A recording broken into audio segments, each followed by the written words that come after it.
Hi guys, இது தேர்ஸ்டேவோட mini vlog. Evening ஒரு 5 o'clock 5:30 போல இந்த vlogல இருக்க ஸ்டார்ட் பண்ணிருப்பேன். ஒரு வழியா இந்த உடம்பெல்லாம் சரியாகி நான் கொஞ்சம் நார்மலா வரதுக்கே ரொம்ப நாள் ஆயிடுச்சு. அதனால கொஞ்சம் ஈவினிங் ஸ்நாக்ஸ் எல்லாம் பண்ணாம இருந்தேன். அதனால இன்னைக்கு ஏதாவது ஸ்நாக்ஸ் வந்து ஹஸ்பண்டுக்கு ஏதாவது பண்ணி தரலாம்னு சொல்லிட்டு கொஞ்சம் வெங்காயம் பச்சை மிளகாலாம் கட் பண்ணிட்டு இருக்கேன். நான் ரொம்ப நாளா வந்து இந்த உளுத்த வடை வீட்டுல செய்யணும்னு சொல்லி ஆசைப்பட்டுட்டு இருந்தேன். இன்னைக்கு வந்து சரி செய்யலாம்னு சொல்லிட்டு அதுக்கான பச்சை மிளகா வெங்காயம் இதெல்லாம் வந்து கொஞ்சம் கட் பண்ணிட்டு இருந்தேன்.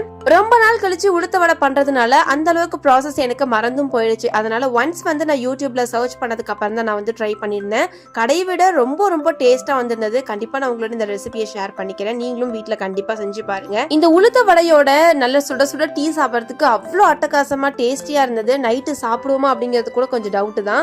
வடையெல்லாம் செஞ்சு முடிக்கிறதுக்குள்ள எனக்கு தலைவலியே ஆரம்பிச்சிருச்சு. அதனால டக்குன்னு ஒரு மாத்திரை போட்டுட்டு டின்னருக்கு ஏதாவது ப்ரிப்பேர் பண்ணலாம்னு சொல்லிட்டு மறுபடியும் கிச்சனுக்கே போயிட்டேன். இன்னைக்கு டே அவ்வளவுதான். நாளை ஒரு vlogல பார்க்கலாம். அது வரைக்கும் பாய்.